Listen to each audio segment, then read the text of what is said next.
భగవద్గీత సాక్షాత్తు ఆ పరమాత్ముని నోట, వేదాల సారం ఉపనిషత్తుల ఉపదేశం, బ్రహ్మ విద్యా యోగ శాస్త్రం శ్రీకృష్ణార్జున సంవాదం.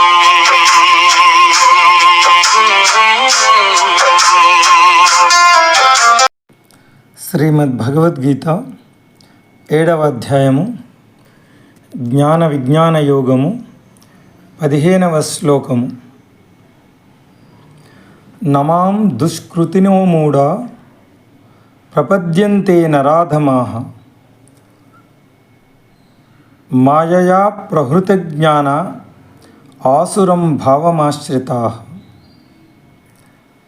4 రకాల మనుష్యులు నాకు శరణాగతి చేయరు. జ్ఞానము లేనివారు, నన్ను తెలుసుకునే సామర్థ్యం ఉన్న సోమరితనంతో తమ నిమ్నస్థాయి స్వభావాన్ని అనుసరించేవారు, బుద్ధి భ్రమకు గురైన వారు మరియు ఆసురీ ప్రవృత్తి కలవారు. భగవంతునికి శరణాగతి చేయని 4 రకాల మనుష్యుల గురించి శ్రీకృష్ణుడు ఇక్కడ చెప్తున్నాడు. మొదటి రకం అజ్ఞానులు. వీరు ఆధ్యాత్మిక జ్ఞానం లేనివారు. వారు తాము నిత్య సనాతన ఆత్మలము అన్న నిజస్వరూపాన్ని ఎరుగరు. జీవిత లక్ష్యం భగవత్ప్రాప్తి అని ఎరుగరు. ప్రేమయుక్త భక్తితో ఈశ్వరునికి శరణాగతి చేసే ప్రక్రియ ఎరుగరు.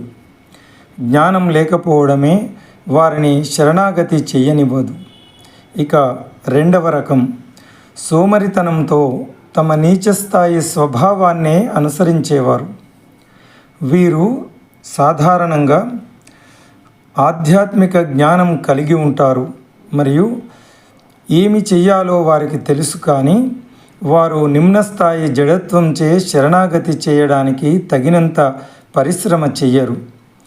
ఆధ్యాత్మిక సూత్రాలను పాటించడం కోసం పరిశ్రమించడానికి అవరోధంగా ఉన్న ఈ సోమరితనం ఆధ్యాత్మిక మార్గంలో ఉన్న పెద్ద అవరోధం. ఒక సంస్కృత నానుడి ఇలా పేర్కొంటున్నది: ఆలస్య హి మనుష్యానాం శరీరస్థో మహాన్ రిపుః నాస్త్యుద్యమన్ సమోబంధో కృత్వాయం నావసీదతి. సోమరితనం, బద్ధకం అనేది ఒక పెద్ద శత్రువు. అది మన శరీరంలోనే ఉంటుంది. పని అనేది మానవులకు మంచి స్నేహితుడు వంటిది. అది ఎన్నటికీ మనలను అధోగతి పాలు కానివ్వదు. ఇక మూడవ రకం బుద్ధి భ్రమకు లోనైన వారు. వీరు తమ బుద్ధి పట్ల ఎంతో గర్వంతో ఉంటారు. వీరు మహాత్ముల మరియు శాస్త్రాల ఉపదేశాలను విన్నా సరే వాటిని విశ్వాసంతో ఒప్పుకోవడానికి అంగీకరించరు. ఏదేమైనా అన్ని ఆధ్యాత్మిక సత్యాలు వెంటనే అర్థం కావు. ప్రారంభంలో మనం ఈ మార్గంపై విశ్వాసం కలిగి ఉండాలి మరియు అభ్యాసం మొదలుపెట్టాలి. అప్పుడే మనం అంతర్గత విజ్ఞానం ద్వారా ఆ ఉపదేశాలను అర్థం చేసుకోవచ్చు. ప్రస్తుతం కనిపించే వాటిని తప్ప వేరే వాటిని ఎవరైతే నమ్మరో వారు ఇంద్రియములకు గోచరించని భగవంతునికి శరణాగతి చెయ్యరు. శ్రీకృష్ణుడు వీరిని 3వ కోవలోనికి పరిగణించాడు. ఇక 4వ రకం ఆసురీ స్వభావం కలవారు. ఈ కోవకు చెందిన వారికి భగవంతుడు ఉన్నాడని తెలుసు, కానీ దుర్మార్గంగా ఈ లోకంలో భగవంతుని సంకల్పానికి పూర్తి విరుద్ధంగా పనిచేస్తుంటారు. తెలియపరచబడిన భగవంతుని వ్యక్తిత్వాన్ని తమ రాక్షస ప్రవృత్తి కారణంగా అసహించుకుంటారు. ఎవరైనా ఆయన కీర్తిని పాడుతున్నా లేక ఆయన పట్ల భక్తిలో నిమగ్నమై ఉన్నా వారు తట్టుకోలేరు.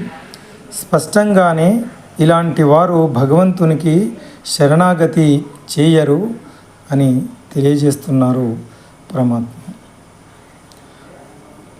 4 kinds of people do not surrender unto me: those ignorant of knowledge, those who lazily follow their lower nature, though capable of knowing me, those with deluded intellect, and those with a demonic nature. In this verse, Sri Krishna says that there are four categories of people who do not surrender to him. The first category, the ignorant, people who lack spiritual knowledge and do not know anything about the soul being eternal and that its ultimate goal is God realization. They have never heard about these concepts or aware of the process of surrendering to God. Second category, the lazy. These are the ones who have the knowledge and awareness of what they need to do, still, due to their lazy nature, do not want to take any initiative to surrender. Laziness can be a big pitfall for someone on the path of spirituality. There is a Sanskrit saying, Alasyahi Manushyanam Sharatrasto Mahan Ripu Nastyudhyamasamo Bandhu Kritvayam Navasidati. Laziness is a big enemy and it resides in our body itself. Work is a good friend of humans, which never leads to downfall. Deluded intellects, third category. People who are so proud of their intellects that they have no faith in the scriptures and the teachings of the saints. Because they do not have faith, they are unable to practice surrender or understand the concepts of God realization. Third category, demonic nature.